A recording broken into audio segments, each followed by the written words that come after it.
Good morning. We are nearing the end of the class, just 2 lectures left. This one and the next one, and they are on one of the most exciting philosophers, Friedrich Nietzsche. He did have a bad rep for a while for a variety of reasons, and he is quite shocking, but hopefully you guys will see that he is also very interesting. There is a lot of misunderstanding about some of his ideas. We'll try to clear them up as much as possible. But overall, most people definitely enjoy his philosophy. He is considered the founder of secular existentialism. What does that mean? Well, unlike Kierkegaard, he actually does not believe in God. We will talk about his relation to God next time in more detail, but that's one distinguishing characteristic.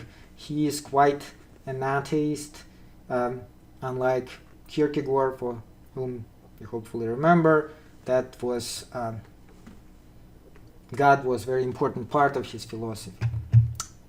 Okay, now, but first, let's go back to Schopenhauer, who we talked about last time. First of all, we need to refresh our memory, hopefully get a few more extra credits, and of course connect them, because in order to understand Nietzsche properly, it is good to understand Schopenhauer.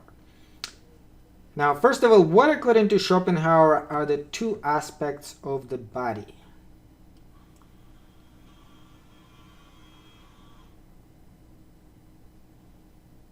Yes, the will and the representation. Those are the two aspects. So, in other words, body is kind of both. You can look at it as the representation, you can look at it as the will.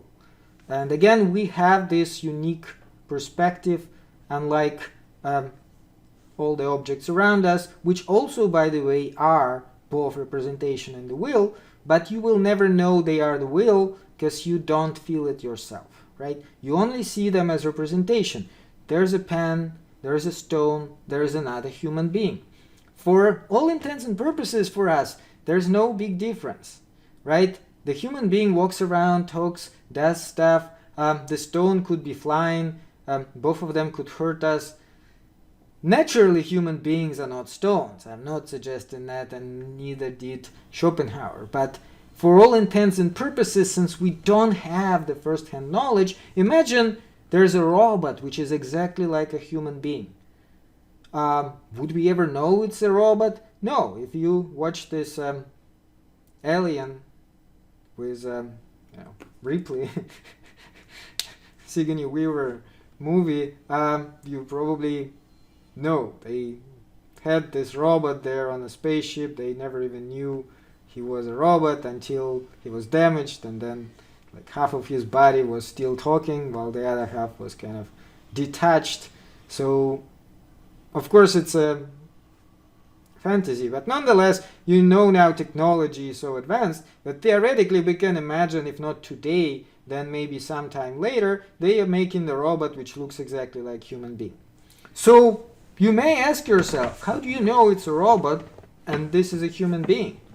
And the truth is that maybe we can't. Maybe you can never say. If the robots are so much like human beings, you can interact with them, they answer coherently, they may even talk about philosophy with you, you will never know the difference. But one thing you do know the difference, and this is yourself. You clearly know that you have this something which distinguishes you from the robot. You know you're not a robot. That would be truly a shocker if you find out you are a robot. That's going a little too far into the fantasy, but anyway, the point there is that there is a difference between objects around us and ourselves. We don't know they are moved in a similar way as we are. For all we know, somebody could be pulling the strings and they're just pretending and moving around like that. But us, each one of us, this unique individual, we do know that we do things at will. When we want to raise a hand, we raise the hand. God knows how it happens. It's just somehow we were able to do it. If you want to throw something, we do. If you want to yell at somebody, we do. And again, that's just, it originates somewhere, but we have control over it in some amazing way. And by the way, we can also lose this control, right? If we are damaged in some way, like, God forbid, there's an accident or something, people actually lose that. Nonetheless, they are not getting any better at understanding where it originates, because you're losing, what are you losing in case of an accident or whatever? The connection of the nerves. But connection to what? Your brain. But how does your brain actually, where does it come up with all this stuff? It does seem like there's more to it than just mechanical explanation. Anyway, so this is Schopenhauer's idea regarding that, and Biniam, you get another extra credit for that. Congratulations, good job. Okay, now, what according to Schopenhauer is the kernel, the essence of the whole? That hopefully is a rather simple question. The kernel. What is at the center?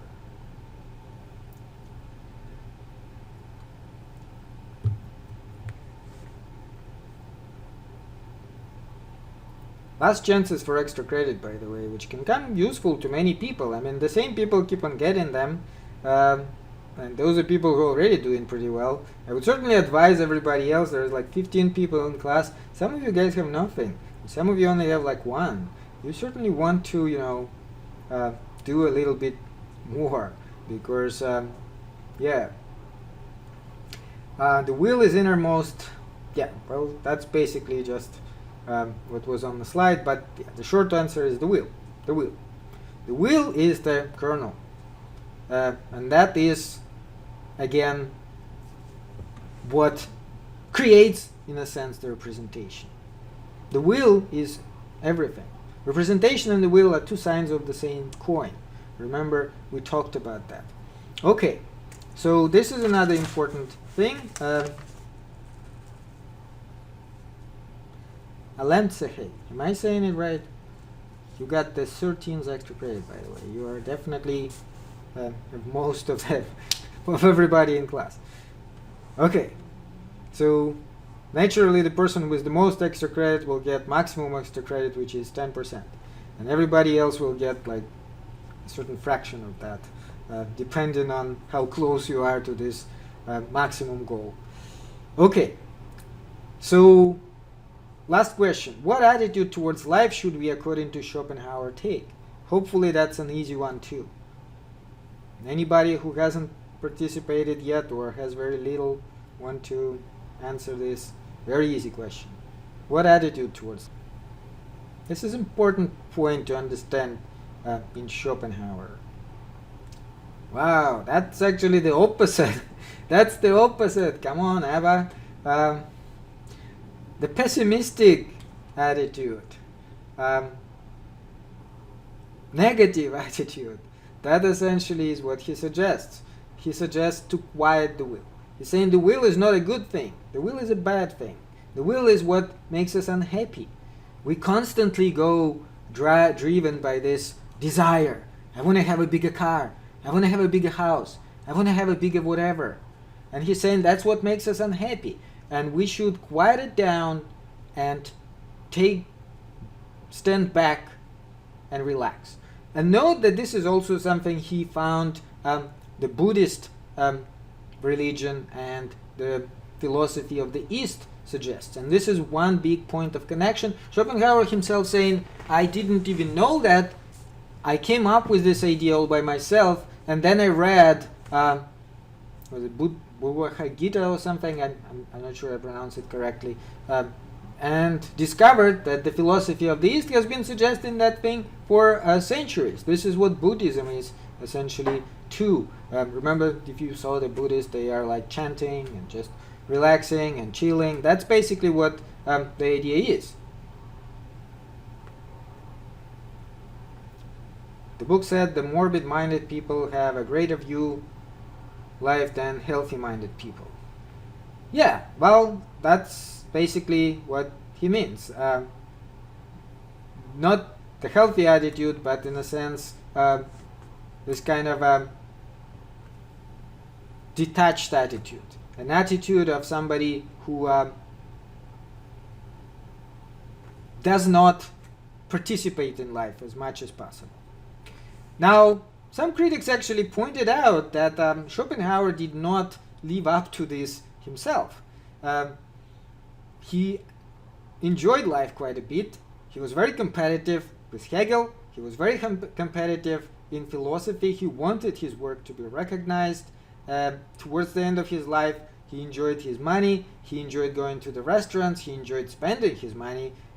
He certainly does not seem like a person who would live to his own standard. Now, it is actually a fallacy to suggest that. Because he did not live up to his philosophy, it somehow undermines his argument. And this is ad hominem. Those of you who took the 102 with me know what ad hominem is, right? So basically the explanation is this. If we asked Schopenhauer, if we talked to him and told him, how come you are saying this is how you're supposed to live and you're not living that life yourself, he would probably tell us, yes, I am too weak for that. I know how you're supposed to live, but I just can't do it. So the fact that he himself is not doing it does not undermine his message. He may absolutely be right about that, that's the best way to live, and yet he may be unable, as most of us are, to live up to his own standard. He would just say, well, I'm human, I'm failing at that too. But there are some people who actually are successful at that. People who withdraw from the world, people who meditate in some sort of Buddhist monastery and chant and, do as little as possible in terms of what he would say, serving the will.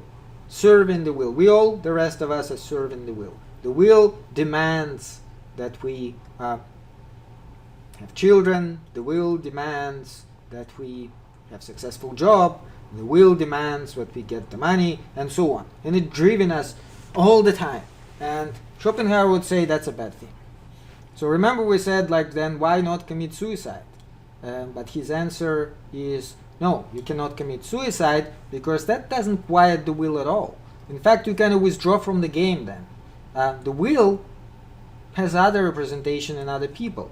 But if you continue living and yet suppress the will, then you actually are helping to, bring it down. And then you'll be happier. Okay, now note that this is an important point because this is one point where Nietzsche would disagree with him completely. Nietzsche would accept his philosophy overall.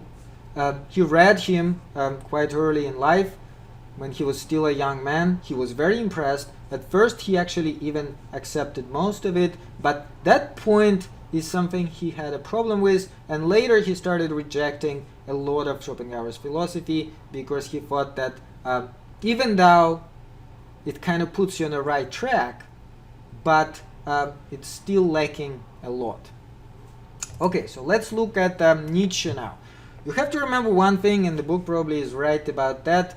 He's not really a philosopher. He is a philosopher, and yet he is not. He's not a traditional philosopher. He does not give you any kind of a system. He is against system. In fact, he had his education in philology, and he sees his role as a kind of, you may say, a critical thinker. That's what critical thinking essentially is, questioning. Questioning the standards society accepts without questioning them. So this is quintessential part of his philosophy. He's saying, I'm philosophizing with a hammer. The real philosophers are surgeons who apply the scalpel of their thought to the chest of every virtue of their time to understand and excise the pathological condition that plague us.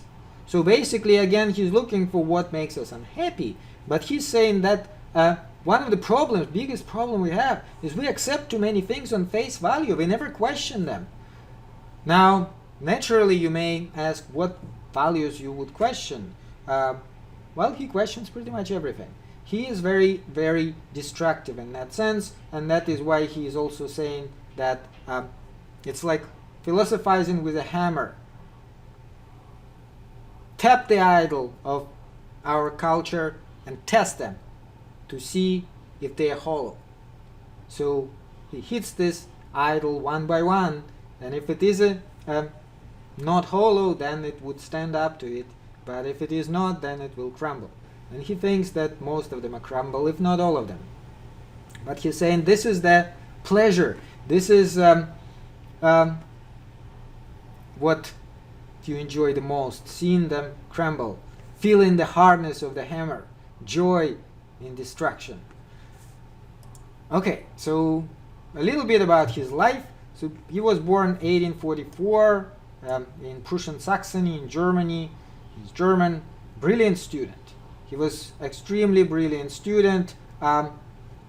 Universities of Bonn and Leipzig, studied classics and philosophy. So he studied, first of all, classical philosophy, Plato, Aristotle. He read in ancient Greek, and as a philologists are people who deal with language, he also specialized in ancient Greek language.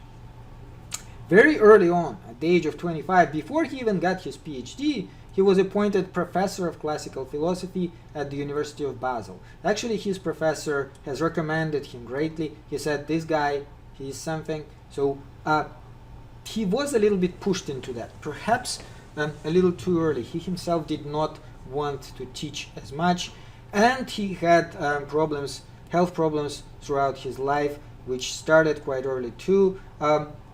So he only taught for 10 years. He was taking sabbatical quite a lot because he was getting sick, and he also did not enjoy it very much. 10 years later, in 1879, at the age of 25, he kind of retired. They gave him small pension. He wasn't rich, but basically the professor's job and the professor's pension, which he got, did make for comfortable enough living. So after that, he did not really have to work, but he still had health problems throughout the remainder of his life. And this is also when he was writing the most, in the 1880s.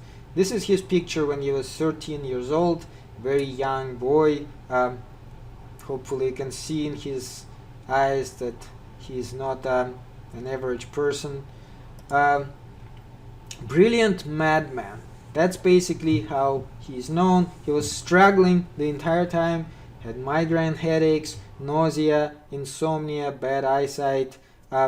He was trying to get rid of it by just basically traveling from one resort to another. And you have to remember that it's 19th century. Medicine wasn't very advanced at that point. For the most part, the only treatment they would suggest is bleeding. they would cut the person's veins and let him bleed, and they thought it was helpful against diseases. Other than that, just take it easy, go to a resort, drink some mineral water, and that's more or less what he was doing. He wasn't allowing to be bled so much, but he was traveling from resort to resort, intermittently having these horrible struggles with headache and so on, which then would subside, and writing in the same time.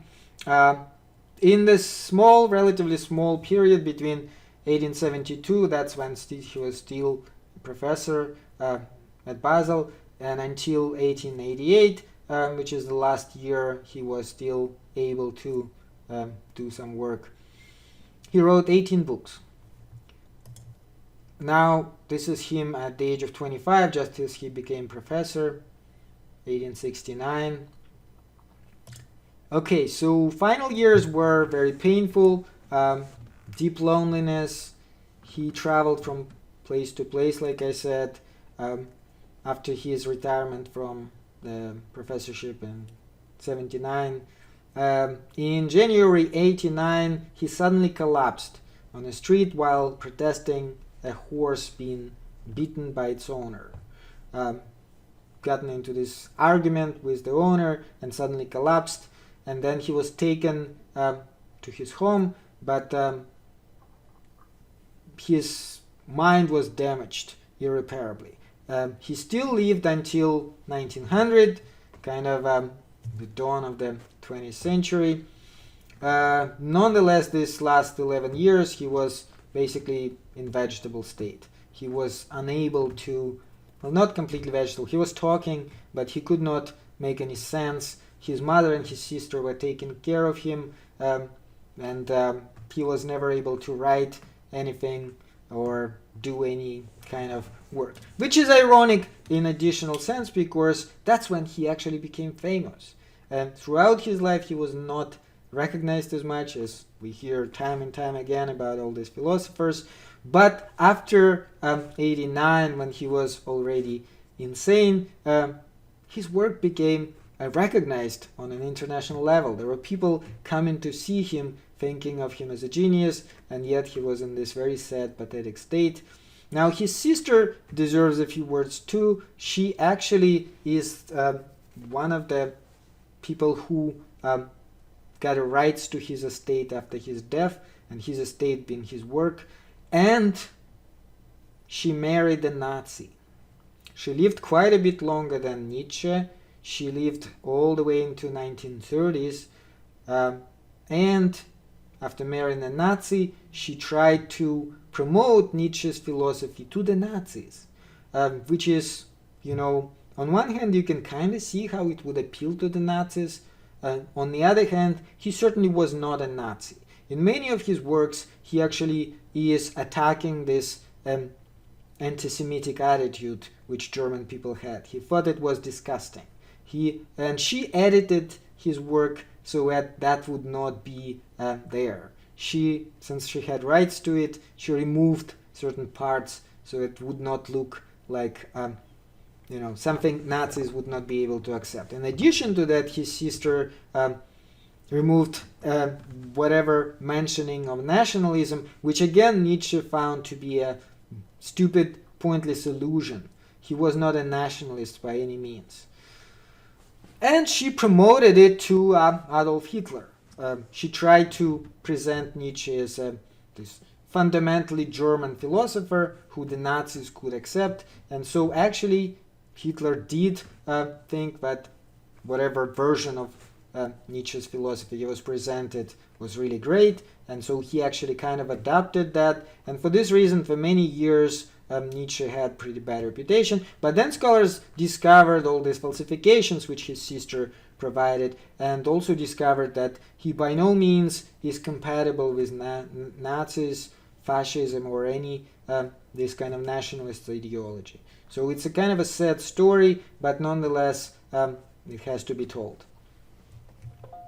Okay, now, again, back to his philosophy. His philosophy, like I said, is not a traditional philosophy.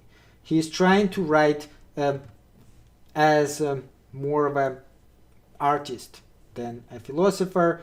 He's saying he's trying to dance with the concepts, dance with words, dance with the pen. Good writer, according to Nietzsche, is the one who handles his language like a flexible foil, feeling from his arm right down to his toe the dangerous bliss of the quivering, razor-sharp blade which is eager to bite, hiss, cut. So that's what he does. It's actually more pleasant to read than many other philosophers, although you kind of have to also understand what he's trying to say. But once you do, you can see that he is a lot more artistic in his presentation, and it's a lot more like literary work rather than traditional philosophy the way we always saw it. For example, totally different from Kant, who was just laying out his philosophy in this kind of a very methodical way. Now, what is his theory of knowledge? What kind of theory can we pull from his philosophy? Because even though he did not try to present a system, nonetheless you can obviously say a few things about what his philosophy was. He would say his theory of knowledge is we don't have any knowledge. Simple as that. Against all the other philosophers, or at least majority of them, he would say that when you say the facts exist, you are wrong. No, he's saying facts is precisely what there is not, only interpretations. We cannot establish any fact in itself. Perhaps it's a folly to want to do such a thing. Now, how can you understand that?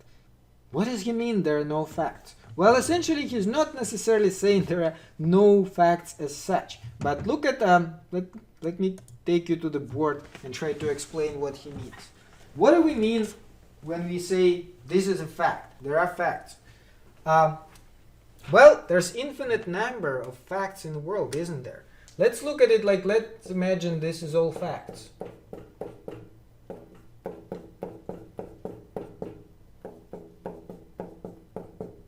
And obviously I cannot even put enough of this axis here to list all the facts because there's infinite number of them.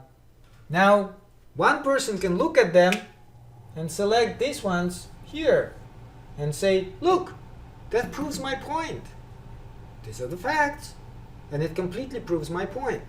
While another person can, let's say, pick these ones and say, no, it proves my point. These are the facts. You guys probably saw it all the time. This is what happens a lot online, for example, when people are arguing. This is exactly what happens. One person is trying to prove something to another and says, well, these are the facts. These are the facts. And the other one also brings up facts, but completely disagrees with the first one. And this is exactly why. Why? Because, just like Nietzsche is saying, the perspective matters hell a lot more than the facts. There's plenty of facts. Of course, sometimes people even lie and misrepresent facts themselves. But that doesn't have to even happen. Even taking the real existing facts in the world, you can prove opposite points of view. Just to give you one example from Russian history. I don't know how much you guys know about history in World War II, but for example, when there is a discussion about who started it, a lot of people are saying that Russia is just as guilty as Germany for starting the war. Why? Well, it is a fact that in 1939, Stalin and Hitler has concluded a peace agreement which essentially allowed Germany to start the war. So, it is a fact. There's no dispute in that. So why would some people then disagree? Why would they say Russia is not responsible? Well, because if you go a few years earlier in history, you would actually discover that at the time, Great Britain was hesitant to have similar agreement with Russia. On the contrary, Chamberlain has agreed with Hitler to have peaceful relations and allowed Hitler anschluss of Czechoslovakia, which was a beginning of Hitler's crusade, so to say. That is another fact. So a lot of people are saying, well, Russia offered to Great Britain and United States to be allies against Hitler, but when it was declined, naturally they had no choice but to make an agreement with Hitler. So I'm not saying that in order to convince you one way or the other, right? But hopefully you can see how the facts can equally support both sides of this issue. And that is the case almost all the time. There are multiple facts. Life is very complex. There's lots of stuff happening. You can never really say, oh, this is the truth. These facts, they prove beyond reasonable doubt that this is what happened. Well, the facts always are important, but they always depend on interpretation too. And if you disregard interpretation, then the facts themselves do not tell you very much. They are just dead material. So this is more or less what Nietzsche means. And when he talks about different perspectives, this is his idea of perspectivism, the radical perspectivism. There are no uninterpreted facts or truths. Everything we encounter is seen from one perspective or another. You cannot have the fact in itself. You always present your own personal point of view. And hopefully you can see here the connection with Kierkegaard. Your own personal perspective on the facts is what determines the truth, and it's not something you find anywhere other than within yourself. So you can say that your perspective falsifies reality. Why? Well, because it brings yourself into that interpretation. This is what perspectivism is. Radical perspectivism. He is saying there can be three things said about perspectives. They are unavoidable. Naturally, you cannot view any fact without presenting, without taking a certain perspective. That's just impossible. You would have to be not a human being, but some sort of, divine creature to do that. For a human being, that is not an option. So they are unavoidable. That is one. They are false. What he means when he says they are false? Well, because not any one of them, according to Nietzsche, is truer than the other, in a sense that it's like closer to some sort of the truth. He actually says there's no truth. There's only these different points of view. But they are also, according to Nietzsche, useful. Why are they useful? Because we need them to live. We need them to survive. So first of all, unavoidable. Why are they unavoidable? There is only perspective seeing, only perspective knowing. You cannot possibly have facts without any kind of interpretation. Even you take something like Wikipedia or something, any kind of encyclopedia which merely lists facts. Well, I'm not going to go into that it can be edited, the facts could be incorrect, but even the very fact that which facts are selected.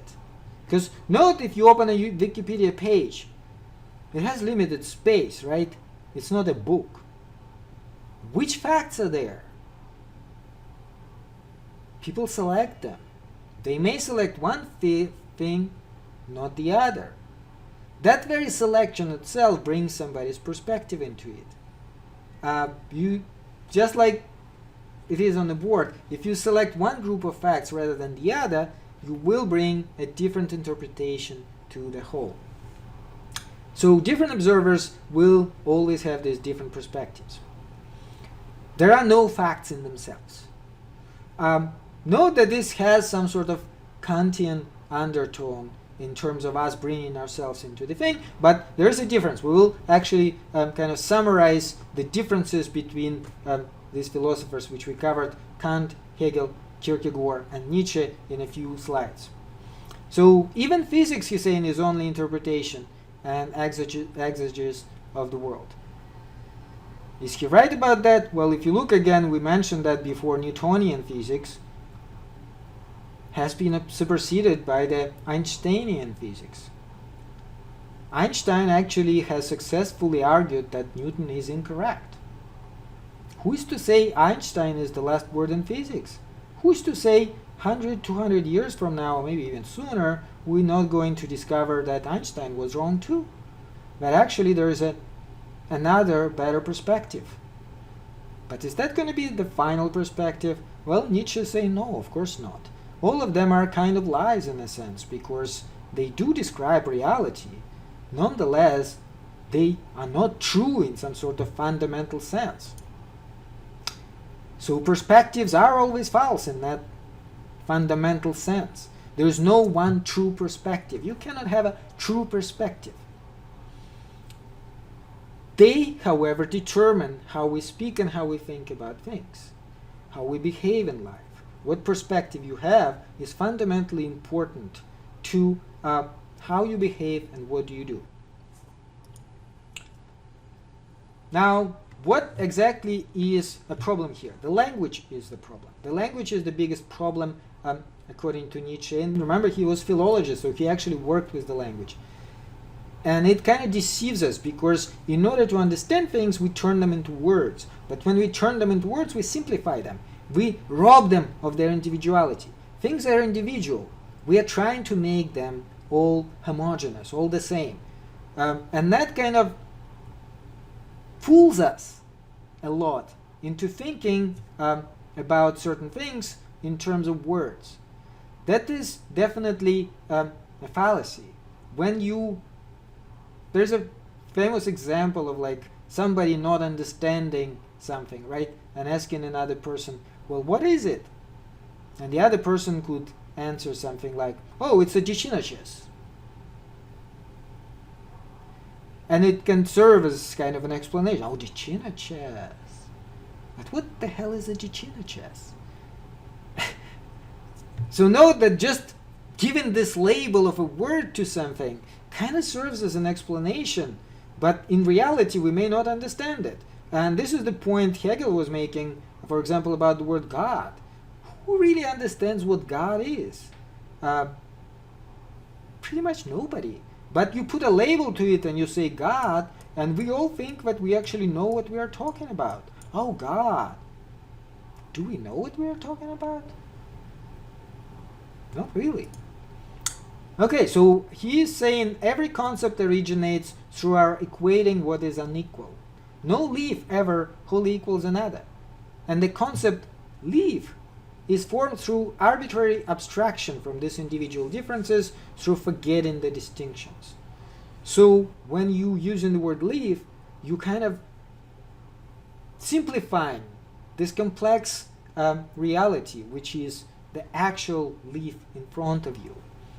No two leaves are exactly the same. They may look similar, but they are not the same. And finally, these perspectives are useful to us. It's a basic condition of life. You cannot live without taking a particular position. A belief can be a condition of life and nonetheless be false. In fact, in some cases it can also be useful. False and useful. How is it possible? Well, this is an example. Suppose the tribe in some sort of remote region believes that certain berries have demons in them. These berries happen to be poisonous. That's why the tribe believes they have demons. If you eat this berry, you'll die, which is true. Do they have demons in them? Nietzsche would say it doesn't matter. It's useful to them because it helps them avoid eating them and avoid dying. So whether or not they are not dying because they understand this complex chemical structure, or whether or not they are dying because they believe there are demons, really, according to Nietzsche, does not matter very much. What matters is the result. Note that this is already kind of very pragmatic attitude, and indeed pragmatism is closely connected to this philosophy too. So that's what we do all the time. We create this. So what is the truth then, according to Nietzsche? Nietzsche is saying truth is the kind of error without which certain species of life could not live. The value for life is ultimately decisive. So in other words, when we're saying something is true, just like with pragmatism, we're just saying it's useful. It works for us. It works, it makes us happier. It makes us more functional individuals. Reason, according to Nietzsche, and again, just like Kierkegaard, he attacks reason. He says that's really nothing but a primitive drive we all have. We are, let's face it, human animals. As such, we have this natural drive, the will, what Schopenhauer would call the will, to survive, to have children, and so on. And unlike Schopenhauer, Nietzsche is saying that is great, that is actually excellent. But we have to realize that when we call something reason, all we are doing is again fooling ourselves. Because all it is underlying primitive drive that fuels our cognitive life. The drive to overcome, to dominate my environment, to make my personal mark on the world, to create and to express myself. So, for example, let's take coronavirus. Why are we trying to preserve ourselves against the coronavirus? Why are we trying to dominate it, right? It is a tiny little live creature which is trying to survive. We're also trying to survive, so we battle in it. We want to eradicate it so it would not eradicate us. And Nietzsche would say this is great, fantastic. But according to him, whoever is the strongest has every right to survive. If that tiny creature is stronger than us, then it will survive. If not, then we can use reason to overcome it. And then we will be, again, completely right in that. So that's, again, just this kind of very atheistic view of whole nature as just this natural process we are participating in. He later talks about truth as what he calls the will to power. That's basically on the same idea. We talk about it a little bit more next time, but just to give you a good quote there, he says, truth is therefore not something there that might be found or discovered, but something that must be created, that gives a name to the process, or rather to a will to overcome that has in itself no end. Introducing truth as a process in infinitum, this limitless process, an active determining, not a becoming conscious of something that is in itself firm and determined. So the truth is shifting. There's no fixed truth. And it's determined by the will to power. Okay, so this is a good way to kind of summarize it and look at their philosophers one by one. Let's start with Kant. Going back to Kant. Kant is saying that there is a single structured experience which is universal to minds because it's the result of mind's own rational structure by means of which we can obtain objective, absolute knowledge. So again, let me do it on the board quickly, even though we did this drawing several times, but I think it will be a little bit easier for you guys to understand the differences between them and what exactly is going on here. Remember, so the thing, the mind, and the mind are related according to Kant in the following way. The thing or reality contributes something to the mind, which is a matter of experience, and the mind contributes something to the thing, which is a form of experience. Form of experience, according to Kant, is the same for all of us. So whatever this mind is, for me, is the same as it is for you, the same as it is for Joe, Peter, Mary, and so on. It's exactly the same type of glasses. You can think of it as glasses, right? You put it on because that's the only way as a human being you can understand reality. So we can look at it as this kind of glasses here we put it on in order to perceive the world. The world does contribute something. Glasses by themselves are useless, right? It contributes this matter, but the way we have these glasses is the only way for us to know this matter. And this is again the same for all human beings. Now, let's move from there to Hegel. How is Hegel actually different from that? Now, according to Hegel, it's not fixed. According to Hegel, that relation to this depends on history and culture. So if this is history 1, period 1, and culture 1, let's say American culture, that would be different from, let's say, Russian culture. Even in history 1, 2, but so that would be a mind of a Russian person. And that mind of a Russian person has different glasses and is related differently to the things, so it sees them differently. Now, according to Hegel, though, we can actually move closer and closer to that one universal view of reality. We do. This is what happens as we move forward. We kind of overcome these differences and get closer and closer towards each other, so that would be the truth. And we kind of, according to Hegel, can get there. Remember, Marx here would say Yeah, that's kind of communism. That's where we are trying to get to. This kind of common view of reality, which is why also for Marx, nationalism and differences between Americans, Russian, and other nationalities is an illusion. Marx is not a nationalist at all. He would suggest that actually that's a big fallacy. Okay, how about Kierkegaard? How is it different for Kierkegaard? Well, Kierkegaard, first of all, would say that it does not depend on history and culture, it actually depends on a person.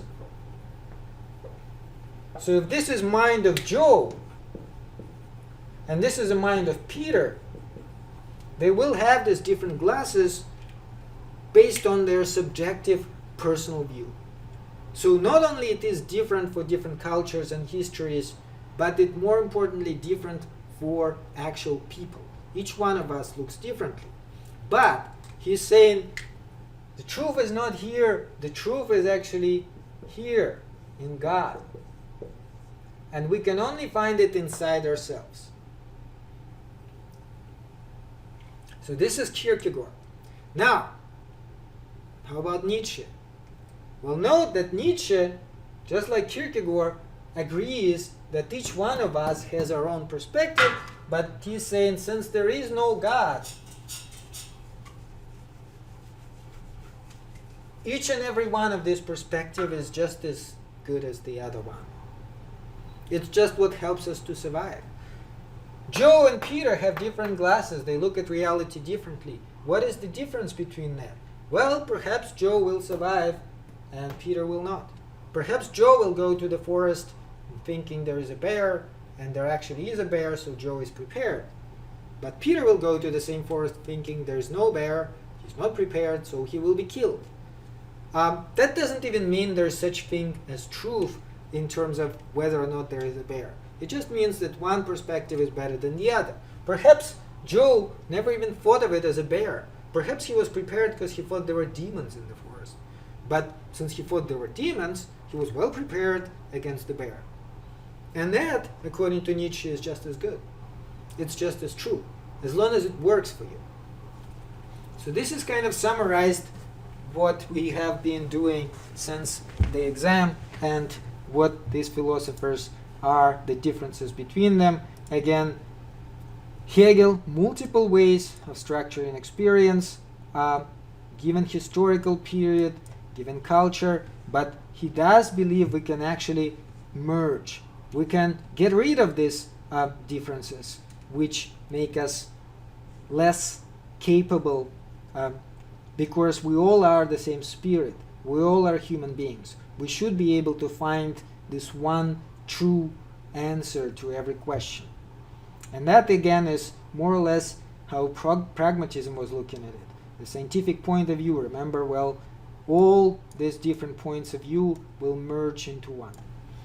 But existentialism is fundamentally different. Both Kierkegaard and Nietzsche are different in that they are saying, no, we are all different, we are all individuals, we all have our own point of view, and we cannot merge into anything.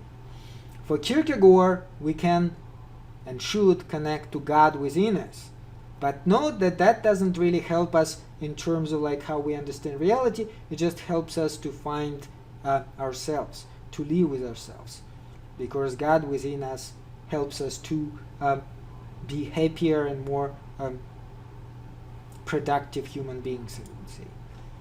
For Nietzsche, though, there's no God. And since there's no God, all these multiple ways of structuring experience relative to each one of us. Each one of us has our own point of view. They are based on some sort of non-rational instincts. We're thinking that we've been rational, but not really. This is just this product of evolution, and Nietzsche was already well aware of their evolution, right? Darwin already published his work. So it is thoroughly subjective and void of any absolute value. It has relative value. So what about philosophy? All these philosophers we studied all this time, what would Nietzsche say about them? He would say all philosophical positions are just subjective interpretation. That's why they're all different. Each philosopher actually has his or her own position. And then, remember, that is one of those things against relativism which Plato was suggesting. He was asking, well, if all of them is relative, then what about your position that everything is relative? Don't you kind of claim that at least this much is true, that everything is relative? But Nietzsche turns it around on you himself, and he's saying, supposing that this also is only interpretation, his position, and you will be eager to make this objection. Well, so much the better. He's saying, bring it on. Yes, it's only interpretation. My position is only interpretation just like yours. Why should you accept it? It's a struggle of the wills. The strongest interpretation prevails, not because it's the true one, but because the person who presents it is stronger than the person who accepts it. So that's essentially what is happening. If people present certain point of view, others either agree with them or disagree. And it's your job to make sure others agree with you in order to kind of perpetuate your point of view. And that's essentially what most of us are doing, if not all of us, right? That's why people argue on the internet. Everyone tries to present his point of view as the one true reality. Why are the people disagreeing? Are they insane? No, they only have their own perspectives. And this is why people get so mad about it, because they want to prevail. They want others to agree. They want others to say, oh yes, you are absolutely right. And then you feel good, don't you? It's like others finally recognized what I am right. But the more they resist, the more mad you become. And certain people have more power than others, right? There are certain people who present their position and millions agree with them. And millions actually say, yeah, he is absolutely right. But not everybody has that. And according to Nietzsche, it's not because they are more true than the others, it's because they're stronger than the others. Because their position is stronger than the other positions. His fictional character, Zarathustra, in one of his most famous works, says kind of, this is the good quote to sum it up. He says, this is my way, where's yours? Okay, let's discuss it a little bit. So do you think Nietzsche's position makes sense? Do you believe there is truth, or is it all game of interpretation? Let's take a poll now. Yes or no? Do you think there is truth, or do you think it's all a game of interpretation? Okay, let's see. So 3 people think there is no truth and agree with Nietzsche, but 6 people think there is truth. And the rest, I guess, either haven't decided or not listening. Okay, so let's publish it. Well, so still plenty of people think everything is interpretation, but for some of you guys, there is truth. Well, if there is truth, then next question would be, what is it? What is truth? So for those of you who said yes, what is truth? Famous question that Pontius Pilatus asked Christ.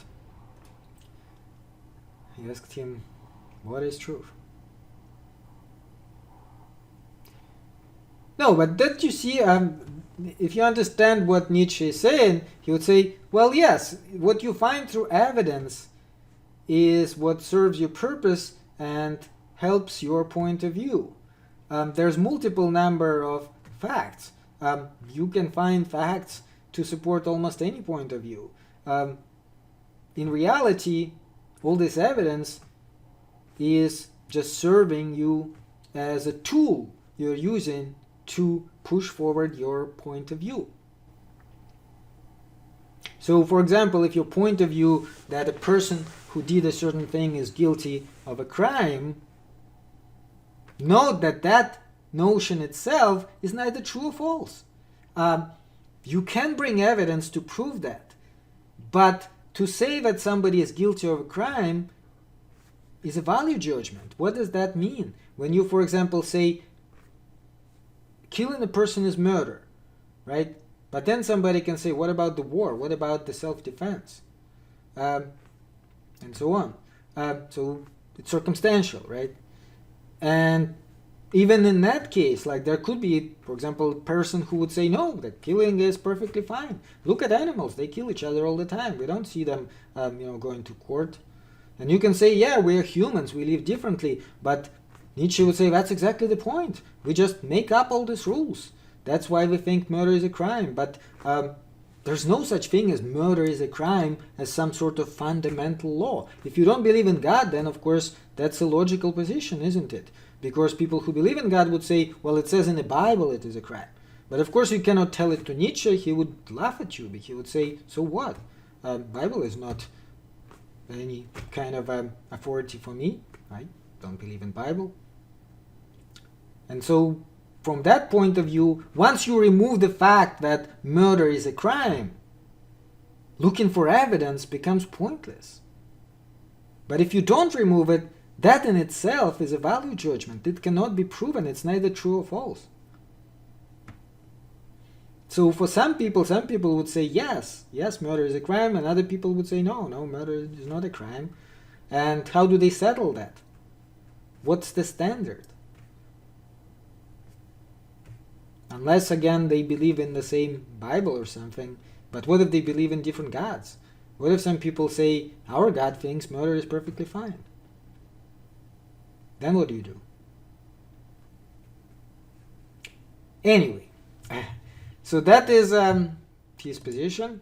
Can we evaluate these different perspectives? He says, yes, we can evaluate them for sure. So he's not saying that they all the same in the sense that you can pick any one and it's just as good as the other. Some of them are better than the other. It's not because they are true. It is because of two reasons: pragmatic value and aesthetic value. So just with the pragmatism again, first he brings the pragmatic value. He's saying certain lies, and he would call all of them lies, work better for us than certain other lies. So you may say that murder is a crime is a lie, because there's no such truth, but it works for us. Why does it work for us? Well, because we don't like people to be murdered. It's not some sort of fundamental truth. It's just something which we do not enjoy, right? We find it unpleasant when people kill each other, including us. So for this reason, without even claiming that it is some sort of fundamental truth written in the Bible, we can still say you should not kill. And it's not a fundamental law, but this is just something, if you do that, then I will punish you. And that's pretty much all there is to it. That is kind of a pragmatic value of this rule, that you shall not kill. And you can evaluate all sorts of other perspectives from that point of view. So if you take this, for example, to evaluate the Nazis, right? Let's say you want to see whether Nazis' position had a pragmatic value, you look at the result. What's the result? Well, Germany was practically destroyed. It was broken into two halves. Millions of German people died. How is that a pragmatic value? Then he would say, without again claiming that the truth is on the side of the Allies, you can just say pragmatically that didn't work well for them. They have ended up in worse position than they were before the war. So, of course, they were wrong about this perspective. The perspective they took towards, the world, this Nazi kind of ideology. Nietzsche would say it's absolutely wrong. But it's not wrong because of some sort of fundamental truth. It's just wrong because pragmatically that was a stupid thing to do. It was doomed from the start. So the falseness of his judgment is for us not necessarily an objection to a judgment. The question is to what extent it is life-promoting, life-preserving, species-preserving, perhaps even species-cultivating. So he would say, from that point of view, again, if you look at the Nazis, and remember he died long before Nazis came to power, but nonetheless, if he himself was evaluating it, he would say, how is it life-preserving? They were killing the Jews. What's life-preserving about it? What is about it species-preserving? Perhaps Nazis themselves would try to claim that they were somehow making the more pure, Aryan race or whatever, but he would say that's nonsense. That weakened you. That made you weaker, not stronger. So that's why the whole thing was wrong. Not for some, again, fundamental religious reasons, but just because it is a stupid way to behave. So when we face two contradictory judgments, according to Nietzsche, we decide between them on the basis of their higher or lower degree of utility for life. Now, remember, there is also a second way to do that, and this is aesthetic value. This is an interesting thing, and he probably did kind of pick it up from Schopenhauer too. What is aesthetic? Remember, art, artistic value. So he's saying we can also look at it from the artistic or aesthetic point of view. You can look at different philosophers as works of art, and some of them in that sense are more beautiful than the others.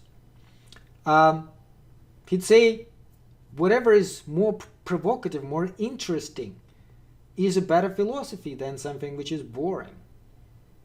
So again, disregarding the fact how useful they are, even though it is also important, supposing they are just as useful, or both of them otherwise are completely useless, as many people would say philosophy is, you'd say there is always this artistic value. Just to jump ahead a little bit, he also saying that's how we can evaluate our own life from artistic point of view. Imagine your life as a work of art. Are you proud of it? Would you be happy to present it for eternity or not? And that's, again, to him, an important evaluation. Not whether something is true or not true, but is it really artistically beautiful? Try to live your life as if it was a work of art and try to make it as such, like a good movie, right?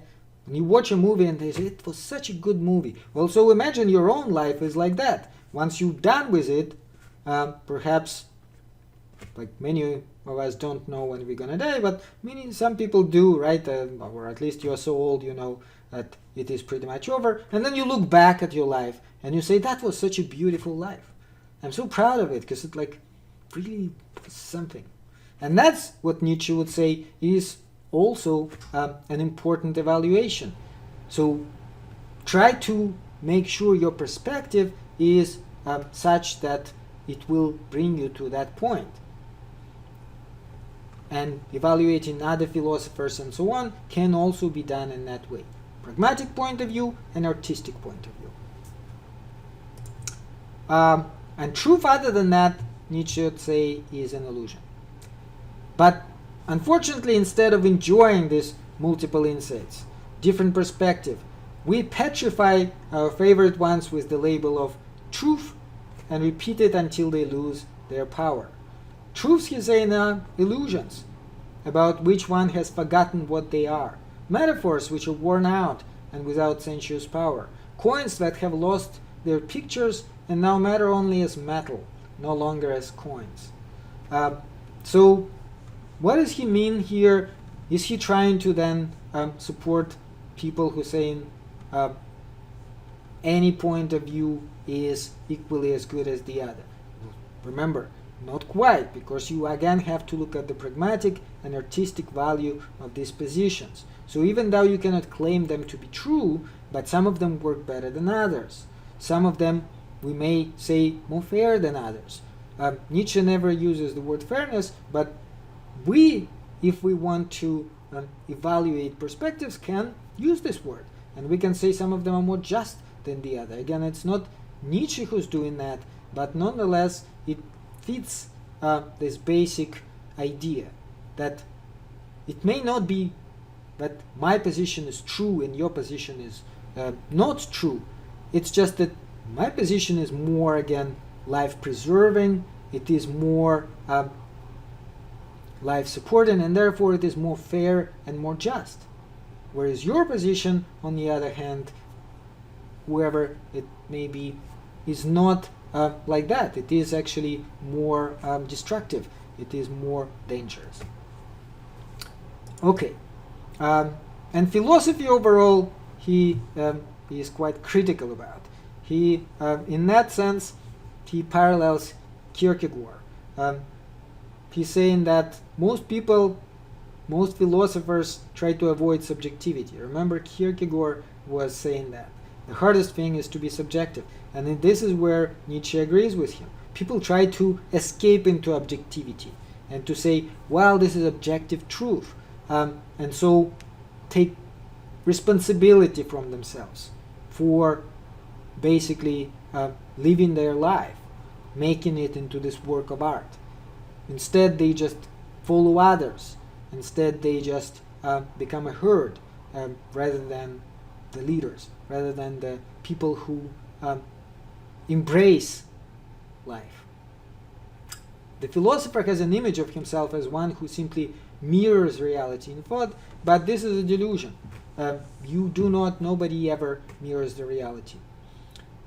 Gradually, it has become clear to me, he says, what every great philosophy so far has been, namely the personal confession of its author and kind of involuntary and unconscious memoir. So he specifically talks about Kant, for example, at one point, and he says, look, what point is Kant trying to achieve with his philosophy? He is trying to reconcile science with religion. He's trying to say that we can believe in science and still believe in God in the same time. And Nietzsche says, well, why is that the case? Well, look at his family. They were religious people. He probably felt guilty about not following with their,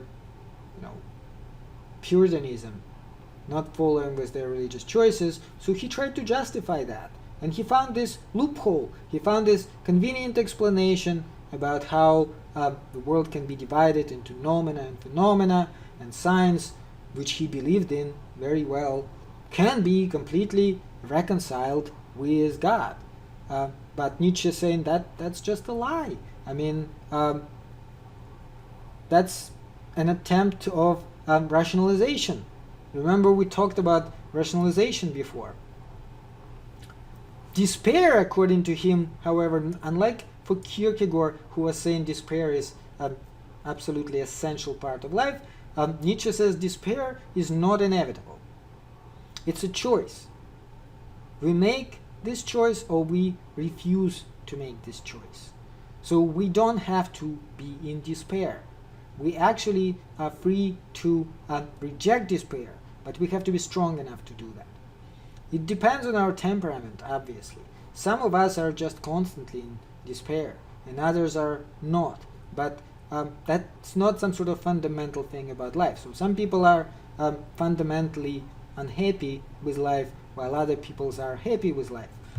Of course, Nietzsche would say, well, the second type is better. Why are they better? Because they are more life-sustaining and life-preserving. Life doesn't tolerate well pessimism, doesn't tolerate well those who fall behind. So those who move ahead and enjoy life are more welcome in life than those who fall behind and drag everybody down. So what is needed, he would say, is a new type of spirit that will let us face this dismal picture and triumph over it. A new species of philosopher, who he is saying is coming on the horizon already. Different philosopher from the ones before. New type of a thinker. How are they different? Well, they actually will create their own truth and their own values, which will be more, again, life-preserving and life-sustaining. They will not lay back on all this dribble about, substances and everything we basically studied throughout this class. You would say, this is all dribble. This is all pure fantasies. We never know anything about these things. However, it doesn't mean we cannot philosophize. We can philosophize by creating values which help us live better. And that is what is important. We should approach any new idea with one question. How useful is it? Let us try it. Let us see. If it's not useful, let us discard it. When we say, and is it true, that's nonsense. That question doesn't make any sense. What we should be asking ourselves is, again, is it useful? Is it something we can better our life with? Is it more life preserving? Let's try that approach. Let's try this point of view. So somebody presents point of view A and we accept it, and another person accepts point of view B. What we should then look at is, well, let's try point of view B. Let's try and see whether it's any better than A. And if it works better for us, we will accept it. And if not, then we will discard it. And that doesn't mean it is true. It doesn't mean one of them is true, the other one is not true. It just means one of them works better than the other. Note that this is actually the ideas which will then influence what is known as postmodernism. Postmodernism basically rejects all these narratives such as Hegel and Marx. Remember that Hegel and Marx, they had the system and they were trying to tell us, basically, especially Marx, how we should live in order to achieve happiness. But postmodernism just basically rejects all that. And he's saying it doesn't work on this kind of fundamental level of all human beings, all people. It's more personal for each one of us. It's more, we have to find that way to live which works for each one of us individually. And again, postmodernism rejects the idea of this kind of fundamental truth. When you say true, this is true, all you are basically saying is that I agree with that. This is the position so known as deflationary theory of truth. So basically what you're saying is there's no truth and falsity, but there are things you agree with and things you disagree with. And if somebody says this is true, what he or she is saying is that they agree with you. That's pretty much the way it works. So if I tell you something like we should all go march on Washington and take over the Capitol, and you saying this is true, what essentially you are saying is that you agree with me that we should do that. And if you say no, this is lie, then what you are doing is saying we should not do that. And that basically is all there is to it. Now, of course, you can say again, same thing about whether or not a certain fact is true, such as, for example, is there a black cat in that box in front of me? So when I say it's true that there is a black cat in the box, what I'm saying is I'm agreeing with the proposition that there is a black cat. And if we open the box and find the cat, that will turn out that I'm right. If I'm saying it is false, then I'm disagreeing with that proposition. But nonetheless, none of it not supports some sort of fundamental truth. Is there fundamental truth that there is a black cat in that box right now? You may think there is, but then somebody can say, well, wait a minute. 2 hours ago there was definitely no black cat there, and if we wait, I don't know, some time, there will not be a black cat there, so how is it true? What exactly is true about it? It's true that at the moment when you pronounced these words, there was a black cat, but isn't it kind of already dependent on many things, such as definition of a cat and so on, right? So that undermines this kind of fundamental correspondence theory of reality when you start talking about how reality does or does not correspond to certain things. Now, Nietzsche develops it further into these ideas he has about how the will to power is an important part of reality and so on. Note that he uses the word will, just like Schopenhauer.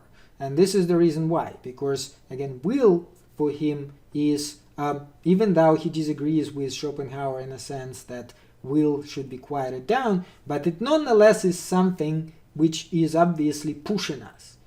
And while Schopenhauer was saying that's a bad thing, Nietzsche saying, no, it's a good thing. Why should it be a bad thing? Look, the whole nature is driven by it. All animals are driven by it. Human beings are driven by it too.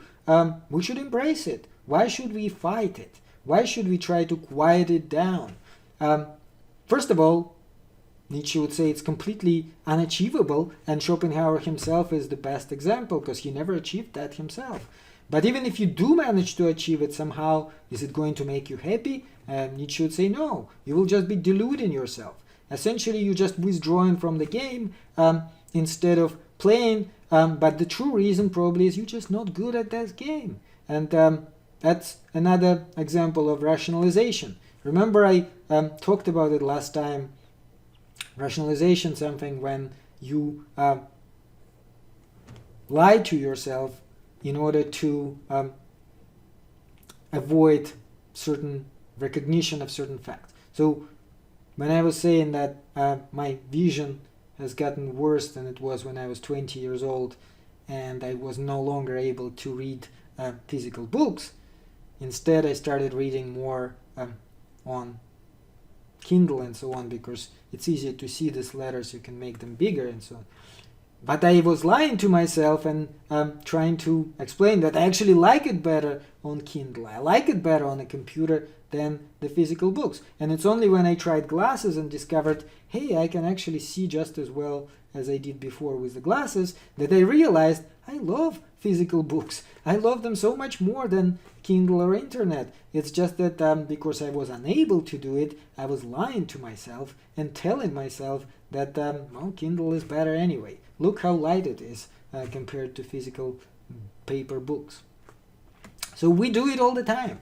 And Nietzsche is saying that we should be truthful to ourselves in that sense too. We should recognize certain things do make us happier, and we, for this reason, take these perspectives. So why was I lying to myself and saying that physical books are not as good? Because I didn't want to acknowledge to myself that I'm no longer able to read them.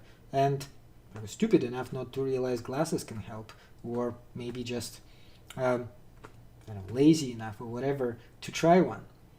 So that is, again, that first part of Nietzsche we talk about today. We will wrap it up on Wednesday, which will be the last lecture we have. It will still be on Nietzsche, and I hope you guys can see how he is kind of a good philosopher to end the class, in a sense, because he, on one hand, questions the entire thing we were studying, on the other hand, kind of puts it into a good perspective.